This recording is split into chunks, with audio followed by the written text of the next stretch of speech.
नमस्कार दोस्तों, आर के योजना यूट्यूब चैनल पर आप सभी का स्वागत है। आज की इस वीडियो में हम आपको ऑनलाइन सभी जानकारी देने जा रहे हैं, जिसमें आपको बताया जाएगा स्कॉलरशिप पेमेंट स्टेटस कैसे चेक कर सकते हैं, स्कॉलरशिप का पैसा ऑनलाइन कैसे आप चेक कर सकते हैं या देख सकते हैं, क्या प्रोसेस है, क्या तरीका है। संपूर्ण जानकारी इस वीडियो के माध्यम से आपको मिलने जा रही है। वीडियो की शुरुआत करने से पहले हमारा आपसे निवेदन है, यदि आप हमारे चैनल पर पहली बार आए हैं तो चैनल को सब्सक्राइब ज़रूर कर लीजिएगा। साथ ही बेल आइकन के बटन को प्रेस करना ना भूलें, ताकि जो हमारी वीडियो का नोटिफिकेशन है वह सबसे पहले आपको प्राप्त हो और आप सबसे पहले ही उसका लाभ उठा सके। चलिए वीडियो की शुरुआत कर लेते हैं। ऑनलाइन स्कॉलरशिप का पैसा कैसे चेक करें, ऑनलाइन स्कॉलरशिप का पैसा कैसे देखें? तो देखिए, वह चेक करने के लिए सबसे पहले आपको अपने मोबाइल फ़ोन में गूगल क्रोम ब्राउज़र को ओपन कर लेना है और यहाँ पर आपको सर्च करना है PFMS। ये लिखिए और लिखकर आप इसको सर्च कर दीजिए। जैसे आप सर्च कीजिएगा, यहाँ पर लिखा मिलेगा आपको PFMS। ये एक ऑफ़िशियल वेबसाइट है, क्लिक करके इसका चुनाव आपको कर लेना है। जैसे आप चुनाव कीजिएगा, इसके बाद यहाँ पर ये 3 बिंदियाँ आपको नज़र आएगी, इन 3 बिंदियों पर आप क्लिक कर लीजिए। क्लिक करने के बाद यहाँ पर आपको क्लिक करके अपने मोबाइल फ़ोन में डेस्कटॉप साइट को ओपन कर लेना है। फिर आपके सामने कुछ इस तरह का इंटरफेस ओपन हो जाएगा, जैसे किसी लैपटॉप में या डेस्कटॉप साइट में देखने को मिल जाता है। अब यहाँ पर आने के बाद ये 3 लाइन आपको नज़र आएगी। इन 3 लाइन पर आप क्लिक कर दीजिए। क्लिक करने के बाद आपको अब यहाँ से पेमेंट स्टेटस का क्लिक करके चुनाव करना है।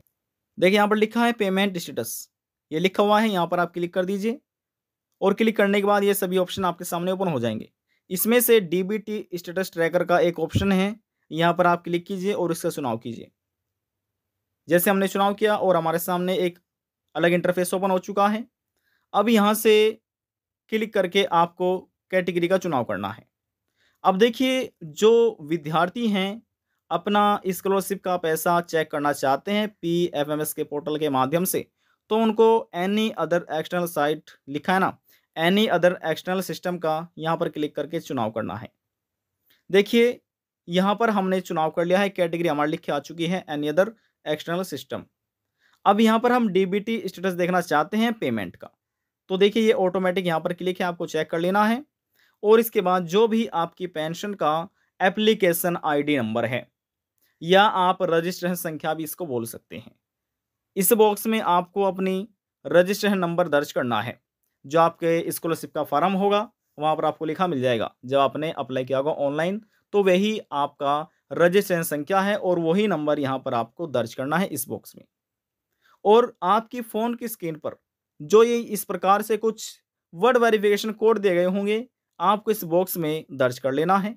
तो चलिए ये सभी जानकारी हम आपको भरकर चेक करके दिखाते हैं कैसे चेक किया जाता है। यहाँ पर हमने अपना एप्लीकेशन आईडी नंबर दर्ज कर लिया है। हमारी फ़ोन की स्क्रीन पर जो वर्ड वेरिफिकेशन कोड ये दिए गए थे, ये हमने यहाँ पर दर्ज कर लिया है। सेम एज इट इज़ आपको भी दर्ज करना है। इसके बाद यहाँ पर ये सर्च का आइकन आपको दिख रहा होगा, हम इस सर्च वाले आइकन पर क्लिक कर लेते हैं। जैसे हमने क्लिक किया, देखिए प्रोसेसिंग प्लीज़ वेट यहाँ पर लिखा आ चुका है।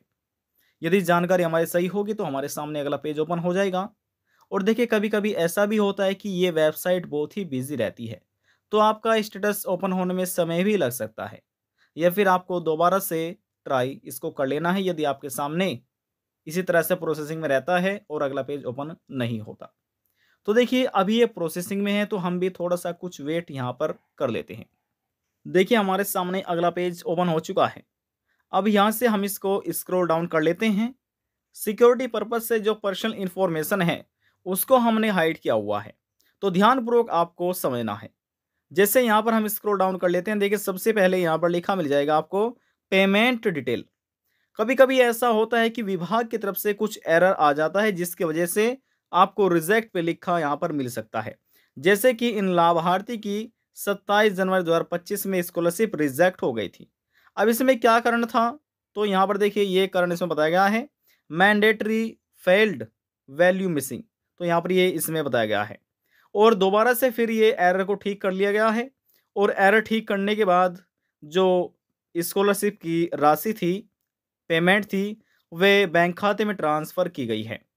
अब देखिए यहाँ पर जो ये न्यू स्टेटस निकल कर आया है, स्कॉलरशिप का पेमेंट स्टेटस है, वे निकल कर आया है, यहाँ पर हम आपको दिखाते हैं। अब देखिए यहाँ पर आपको लिखा मिल रहा होगा, सबसे पहले आ जाता है एप्लीकेशन आईडी, फिर यहाँ बेनिफिशियरी का नाम, बेनिफिशियरी कोड, एजेंसी कोड, आधार नंबर की लास्ट डिजिट। अब इसमें जो पर्सनल है सिक्योरिटी पर्पज से उसको हमने हाइड किया हुआ है।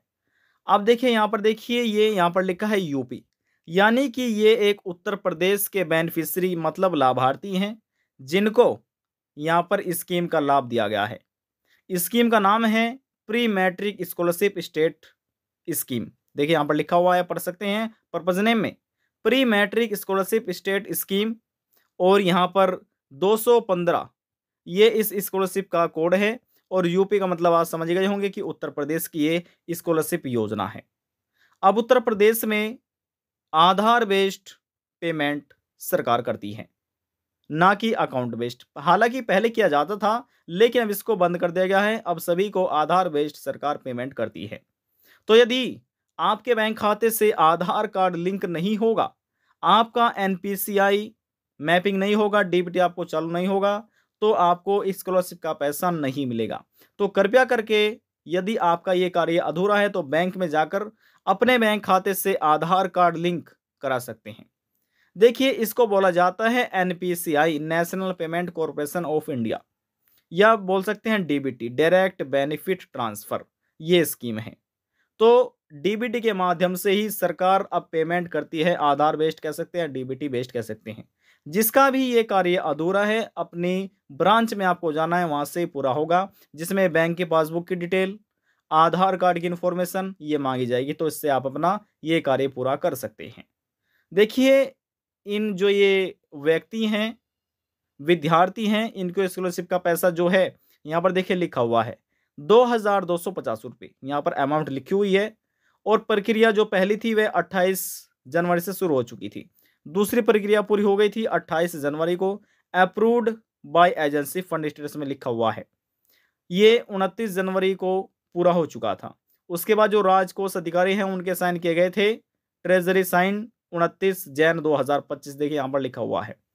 और इसके बाद यहाँ पर देखिए बैंक रिसीव हुआ है 30 जनवरी 2025 को। देखिए बैंक रिसीव तो 30 जनवरी को हो चुका था। इसके बाद इनके बैंक खाते में किस तारीख में ये धनराशि क्रेडिट की गई है, अब वह तारीख यहाँ पर हम आपको बता देते हैं।